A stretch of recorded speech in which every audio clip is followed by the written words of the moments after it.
Hello everyone, সকলোকে স্বাগতম জনাইছো সিভিল সাৰ্ভিস ৰিচিভাৰ্ছ পইণ্টছৰ এটা ইম্পৰ্টেণ্ট ভিডিঅ' লৈ। আজিৰ এই ভিডিঅ'ত আমি ডিছকাছ কৰিম ৰেড হোল মাইনিঙৰ বিষয়ে। One of the important topic for prelims as well as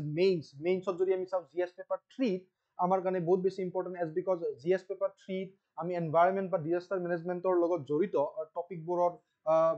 পৰা আমি পঢ়িব লাগিব, কাৰণ সেইবোৰ আমি যদি চাওঁ GS পেপাৰ 3 যি আমাৰ এনভাইৰনমেণ্ট বা ডিজাষ্টাৰ মেনেজমেণ্টৰ বিষয়ে আছে, ৰেড হোল মাইনিং তাৰ লগতেই জড়িত। আজি আমি ৰেড হোল মাইনিং কি হয়, ৰেড হোল মাইনিং ক'ত প্ৰিভেলেণ্ট হৈ আছে, এতিয়াও কি পৰিস্থিতি আহিছিল, আগতে কেনেকুৱা ধৰণৰ ইভেণ্টবোৰ হৈছিল যাৰ কাৰণে NGT বেন কৰিছিল ৰেড হোল মাইনিঙত 2014 তাত এতিয়াও মেঘালয় বা মেইনলি নৰ্থ ইষ্টাৰ্ণ ষ্টেটছবোৰ প্ৰিভেলেণ্ট হৈ আছে ৰেড হোল মাইনিং। তাৰ বিষয়ে চাম, ইয়াৰ লগত জড়িত আগৰ প্ৰিভিয়াছ ইয়াৰ প্ৰিলিমছৰ কুৱেশ্যন এজ ৱেল এজ মেইনছৰ কুৱেশ্যনৰ বিষয়ে আজি আমি ডিছকাছ কৰিম, বা আমি চাম যে কোনটো ইয়াৰত কেনেকুৱা ধৰণৰ ৰেড হোল মাইনিঙৰ লগত জড়িত কুৱেশ্যন আহিছিল প্ৰিলিমছ আৰু মেইনছত। ফাইন, তো ৰেড হোল মাইনিং কি হয় এতিয়া যদি চাওঁ what is red hole mining, তেতিয়াহ'লে আমি গম পাওঁ যে ৰেড হোল মাইনিং এনেকুৱা এটা টেকনিক যিৰ জৰিয়তে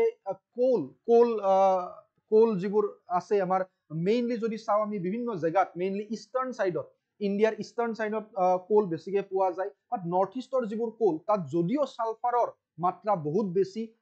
ছালফাৰৰ মাত্ৰা যেতিয়া এটা কোলত বেছি পৰিমাণৰ থাকিব তেতিয়াহ'লে সেই কোলটোক আমি গুড কোৱালিটি কোল বুলি নকওঁ, বাট তথাপিও প্ৰফিটৰ কাৰণে কোল এক্সট্ৰেকশ্যনৰ কাৰণে ৰেড হোল মাইনিঙৰ ব্যৱহাৰ কৰা হয়। আৰু ই বহুত বেছি এইকাৰণেই profitable because red hole mining দুটা টাইপৰ আছে, এটা চাইডেৰে যেতিয়া মাইনিং কৰা যায় আৰু এটা হৰিজণ্টেলি যেতিয়া মাইনিং কৰা যায় বক্স মাইনিং বুলি কোৱা হয়। এই যিটো মাইনিং আছে ৰেড হোল মাইনিঙত কি কৰা যায়, আমি যদি চিম্পলি চাব যাওঁ তেতিয়াহ'লে 3-4 মিটাৰ হাইটৰ গাঁত খান্দা হয়। তাত এইকাৰণেই ইয়াক প্ৰফিটেবল বুলি কোৱা হয় কাৰণ তাত বেছি পইচা এইকাৰণেই খৰচ নহয় বিকজ তাত পিলাৰ, এতিয়া যদি আমি মাইনিঙৰ কাৰণে ডাঙৰ গাদ্ধা বনাব লগা হয়, ডাঙৰ হোল বনাব লগা হয়, তাত অবভিয়াছলি তাক ধৰি ৰাখিবৰ কাৰণে পিলাৰৰ জৰুৰত হ'ব, পিলাৰৰ ইম্পৰ্টেঞ্চ আহি যাব, পিলাৰ আমি বনাব লাগিব যাতে ধৰি ৰাখিব পাৰে সেই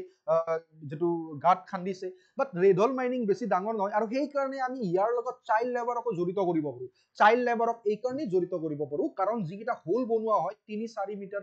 হাইটৰ হোল বনোৱা হয়, 3-4 ফিটৰ হাইট যিটো হোল বনোৱা হয় তাত সৰু ল'ৰা ছোৱালী বেছি সহজে সোমাব পাৰে আৰু সেইকাৰণে আমি চাইল্ড লেবাৰৰ লগতো আমি ইয়াক তুলনা কৰিব পাৰোঁ বা তাৰ লগত আমি ইয়াক জড়িত কৰিব পাৰোঁ। ৰিচেণ্টলি ডিমা হাছাও উমৰাংচুত এটা ট্ৰেজিক ইনচিডেণ্ট হৈ গৈছিল 6 জানুৱাৰী 2025ত, য'ত অলমষ্ট 4-5 জন মানুহৰ মৃত্যু হৈছিল, তাত পানী ভৰি গৈছিল, যাৰ কাৰণে পিছত যেতিয়া মুখ্যমন্ত্ৰী ডাঙৰীয়াই ইয়াৰ বিষয়ে ইনভেষ্টিগেট কৰিলে, মুখ্যমন্ত্ৰী ডাঙৰীয়াই যেতিয়া পিছত ইয়াত ইনভেষ্টিগেট কৰিব দিলে তাত পালে যে it was an illegal mining site, illegal coal mining চলি আছে তাত। So চোৱা, recently the tragic loss of lives in a flooded rat hole coal mines in Assam, Dima Hasao Umrangso reignited the debate, আকৌ সেই ডিবেটটো আগলৈ আহিল in the persistence of illegal mining and its consequences, কি result হ'ব পাৰে। অলৰেডি বিভিন্ন সময়ত ডিফাৰেণ্ট ষ্টেটছ অফ নৰ্থ ইষ্টৰ বেলেগ ষ্টেটছত, ফৰ এক্সাম্পল মেঘালয়ত সেভাৰেল এনেকুৱা ধৰণৰ ইলিগেল ৰেড হোল মাইনিং পোৱা গৈছিল বা এনেকুৱা বহুত ইভেণ্ট বা বহুত ৰেড হোল মাইনিঙৰ কথা আগলৈ আহিছিল আমাৰ চকুৰ আগলৈ। তাৰ লগতে নাগালেণ্ড হৈ যাওক বা এনেকুৱা বহুত জেগাত red hole mining which was an illegal এটা এনেকুৱা ইলিগেল ধৰণে তেওঁলোকে কোল মাইনিং চলাই আছিল ৰেড হোলৰ জৰিয়তে, ইয়াৰ বিষয়ে আমি শুনিবলৈ পাই আহিছো। বাট আকৌ এই ডিবেটটো আহিল যেতিয়া ডিমা হাছাও উমৰাংচুত আকৌ ৰেড হোল মাইনিঙৰ কাৰণে বহুতজন মানুহে নিজৰ জীৱন দিব লগা হ'ল। ইয়াত তোমালোকে আৰ্টিকেলটো দেখিছা, নিউজত অহা আৰ্টিকেলটো। ফাইন, অ'কে, চোৱা what it is red hole mining কি হয়। ৰেড হোল মাইনিং কি হয়, ৰেড হোল মাইনিঙৰ কথা যদি আমি চাব যাওঁ, it involve the digging narrow' টানেলছ, সৰু যদি আমি চাওঁ 3 to 4 ফিট হাইটৰ টানেলবোৰ খান্দা যায়, আৰু যিহেতু সৰু হোল হয় সেইকাৰণে তাত বেছি কষ্ট কৰিব লগা নহয়, পিলাৰৰ কনষ্ট্ৰাকশ্যন নাই, কাৰণ ডাঙৰ হ'লে কি হ'ব, ডাঙৰ যেতিয়া আমি এটা হোল কৰিম তাত আমি পিলাৰ দিব লাগিব যাতে ওপৰৰ পৰা নিজে ঢাল খাই নাহে বা পৰি নাযায়, সেইকাৰণে ইয়াত পিলাৰ দিবৰ জৰুৰত নাই। 3-4 ফিটৰ হোল হয়, তাত সৰু বাচ্চা বেছি সহজত সোমাব পাৰে, তো চাইল্ড লেবাৰৰ লগতো আমি ইয়াক কম্পেয়াৰ কৰিব পাৰোঁ বা ইয়াক ৰিলেট কৰিব পাৰোঁ। Rat hole mining involve digging narrow' tunnels barely large enough for workers to crawl in, একদম মানে যাব পাৰে আৰু মুঠতে আমি ভাবি ল'ব পাৰোঁ যে এনেকুৱা এটা হ'ল যাৰ জৰিয়তে যাব পাৰে আৰু তললৈ, বুজি পালা, কোল মাইনিঙৰ কাৰণে to extract coal seams. It is of two different type, দুটা চাইডৰ আছে। এটা আছে চাইড কাটিং, যিটো চাইডৰ পৰা এনেকুৱাকে যেতিয়া এটা হোল বনোৱা যাব কোল এক্সট্ৰেকশ্যনৰ কাৰণে, য'ত মানুহ ৱৰ্কাৰ্ছবোৰ সোমাব, তো যেতিয়া চাইডৰ ফালে সোমাব, that is side cutting mining on hill slopes to follow visible coal seams. আৰু এটা আছে বক্স কাটিং, যিটো হৰিজেণ্টেলি দীঘলভাৱে হৰিজেণ্টেলি ডিপ তলৰ ফালে, বেছি তলৰ ফালে যায়, ৱে ডিপ পিটছ আৰ ডাগ এণ্ড হৰিজেণ্টেল টানেলছ আৰ মেড। চ' দুটা টাইপৰ ৰেড হোল মাইনিঙৰ কাৰণে দুটা টাইপৰ মাইনিঙৰ হোল কনষ্ট্ৰাকশ্যনৰ আমাৰ হাতত এক্সাম্পল আছে। One is side cutting mining আৰু এটা বক্স কাটিং মাইনিং, ঠিক আছে। অ'কে, নেক্সট যদি চাওঁ ৱাই ইট ইজ এতিয়া চোৱা পাৰচিষ্ট কিয় হয়, কাৰণ যদি চাওঁ যে ইকনমিক ইনচেন্টিভছ বুলি কৈছে যে কাৰণ প্ৰফিটেবল হয় বহুত বেছি, তাৰ লগতে এই এৰিয়াবোৰৰ মানুহবোৰ মেক্সিমাম যিহেতু as compare to the other states, আমি ক'ব পাৰো যে এই মানুহবোৰে এমপ্লয়মেণ্ট জেনেৰেশ্যন সিমান এটা নাথাকে তেওঁলোকৰ যদি চাওঁ আমি নিবনুৱা সমস্যাটো বহুত থাকে। তেওঁলোকে নিজৰ জীৱন নিৰ্বাহৰ কাৰণে হয়তো বহুত এনেকুৱা কাম কৰিব লগা হয়। কোনোতো এতিয়া এনেকুৱা নহয় যে মই সৰুৰ পৰাই ভাবি আছো যে মই ৰেড হোল মাইনিং কৰিম, ঠিক আছে, মই ৱৰ্কাৰ হ'ম, এনেকুৱাতো নহয়। তেওঁলোকে বাধ্যত পৰি নিজৰ জীৱন নিৰ্বাহৰ কাৰণে তেওঁলোকে এনেকুৱা ধৰণৰ পৰিস্থিতি তেওঁলোক ফচি যায় বা এনেকুৱা ধৰণৰ কামবোৰ তেওঁলোকে কৰিব লগা হয়। চ' ইকনমিক ইনচেন্টিভছৰ কাৰণে workers earn significantly more as compare to the other works, বেলেগ ৱৰ্কত কৰি বহুত সহজে, যদিও কাৰণ কিয় ৰিস্ক আছে এই কামবোৰত, চ' তেওঁলোকৰ আৰ্ন বেছি হয় as compare to the other works. Next যদি চাওঁ লোকেল কণ্ট্ৰল, আৰু আমি জানো 6th শিডিউলত যিহেতু নৰ্থ ইষ্টাৰ্ণ ষ্টেটছৰ মেঘালয় হৈ যাওক বা আছাম হৈ যাওক এনেকুৱা ষ্টেটছবোৰ আছে, তো 6th শিডিউলত কি হয়, লেণ্ড অ'নাৰ্ছবোৰে দে ওন দিয়াৰ মিনাৰেলছ, আৰু সেইকাৰণে তেওঁলোকে এনেকুৱা ধৰণৰ তেওঁলোকৰ হাতত এইখিনি যিহেতু মিনাৰেলছৰ যিখিনি তেওঁলোকে নিজেই মিনাৰেলছ তেওঁলোকৰ হাতত থাকে, they own, land owners own their minerals making regulation challenging, ঠিক আছে। লেক অফ মডাৰ্ণ টেকনিক্স, আৰু মডাৰ্ণ টেকনিক্সৰ ব্যৱহাৰ নহয় তাত মেইনলি যদি চাওঁ। আৰু আমি ক'ব পাৰো যে ইয়াক ঠিক কৰিবৰ কাৰণে, যেতিয়া আমি চাম যে ইয়াক ঠিক কৰিবৰ কাৰণে আমি কি ষ্টেপ ল'ব পাৰো, তাত আমি ক'ব পাৰো যে ইউজ অফ মডাৰ্ণ টেকনিক্স বুলিও ক'ব পাৰো। যদিও ৰেড হোল মাইনিং বেন কৰিছিল NGT 2014, তাৰ পিছতো এইটো ৱাইড স্প্ৰেড হৈ আছে বা চলি আছে। লেক অফ মডাৰ্ণ টেকনিক্স বুলি কৈছে high cost and terrain complexity discourage mechanized mining নহয়, তাত মডাৰ্ণ টেকনিক্সবোৰ ইউজ কৰা নাযায়, আৰু পুৱাৰ গভাৰ্নেন্সো বহুত, আৰু গভাৰ্নেন্স যিহেতু বহুত উইক হয়, তাৰ কাৰণেও এনেকুৱা ধৰণৰ মাইনিং, ইলিগেল মাইনিংবোৰ চলি থাকে। হুইচ ইজ আমি যদি কওঁ যে এই যিটো ইলিগেল মাইনিং, এইটো আমাৰ সমাজৰ কাৰণে, তাৰ লগতে গোটেই ভাৰতবৰ্ষৰ কাৰণে, কাৰণ ৰিস্কত পেলাই দিয়ে, ৱৰ্কাৰ্ছবোৰৰ জীৱন ৰিস্কত আহি যায়, তেওঁলোকে নিজে ৰিস্ক লৈ কিনে কি কৰে, তেওঁলোকে এনেকুৱা ধৰণৰ মাইনিংবোৰত জড়িত হয়, আৰু কেতিয়াবা এনেকুৱা দুৰ্ভাগ্যজনক ঘটনা ঘটে, যেনেকুৱাকে 6 জানুৱাৰী 2025 যেনেকুৱাকে ঘটিলে অসমৰ ডিমা হাছাও আৰু উমাংচুত, তেওঁলোকে নিজৰ জীৱন উচৰ্গা কৰিব লগা হয় বা জীৱন দিব লগা হয়। So' weak enforcement and alleged official complicity allow illegal mining to flourish, এনেকুৱা ধৰণৰ মাইনিংবোৰ হৈ থাকে। নেক্সট যদি চাওঁ NGT বেনৰ কথা চাওঁ, যে যি ভয়ানক স্থিতি হৈ আছে বা যি ভয়ানক স্থিতি হ'ব গৈ থাকে এনেকুৱা ধৰণৰ মাইনিংবোৰৰ কাৰণে, তাৰ কাৰণে নেশ্যনেল গ্ৰীণ ট্ৰিবিউনেলে কি কৰিলে, it Ben the illegal red hole mining in 2014। তাৰ পিছতো ষ্টেট গভৰ্ণমেণ্ট,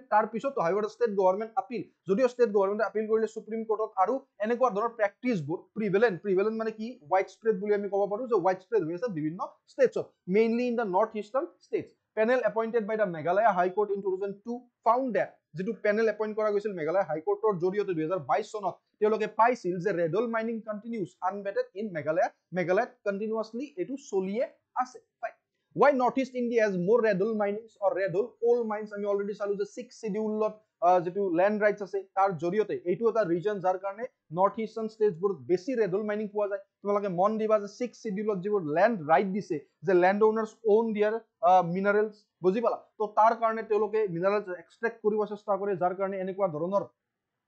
যিবোৰ ইলিগেল মাইনিং আছে সেইবোৰ প্ৰিভেলেণ্ট হয় বা ফ্লৰিজ হৈ আছে। থিন কোল চিমছ, মই অলৰেডি ক'লো যে coal deposit in north east ইণ্ডিয়াৰ নেৰো এণ্ড শ্যালো, যাৰ কাৰণে making large scale mechanized mining economically unviable. যদি আমি চাওঁ যে economically unviable and favouring primitive rat hole, আৰু সেইকাৰণে ট্ৰেডিশ্যনেল যিবোৰ ৰেড হোল টেকনিক্স আছে, যাৰ জৰিয়তে কোলবোৰ এক্সট্ৰেক্ট কৰা যায়, তেনেকুৱা ধৰণৰ বস্তুবোৰ ফ্লৰিজ হৈছে বা ব্যৱহাৰ কৰা এতিয়াও যাই আছে। চেলেঞ্জিং টেৰেইনৰ অৱস্থা গম পোৱা যায়, টেৰেইন হিলি এৰিয়া হয়, বুজি পালা, য'ত মানে ৰেড হোল মাইনিঙৰ জৰিয়তে এক্সট্ৰেক্ট কৰা বেছি প্ৰফিটেবল, দেট ইজ ৱাই এনেকুৱা ধৰণৰ যিবোৰ ইলিগেল মাইনিং আছে সেইবোৰ নৰ্থ ইষ্টত চলি আছে। হাই ডিমাণ্ড আৰু লোকেল ইকনমি আৰু ডিমাণ্ড বহুত বেছি, যদিও যেটো কোলৰ যেটো ষ্টেণ্ডাৰ্ড নৰ্থ ইষ্টাৰ্ণ ষ্টেটত যদি আমি চাব যাওঁ এজ কম্পেয়াৰ টু দা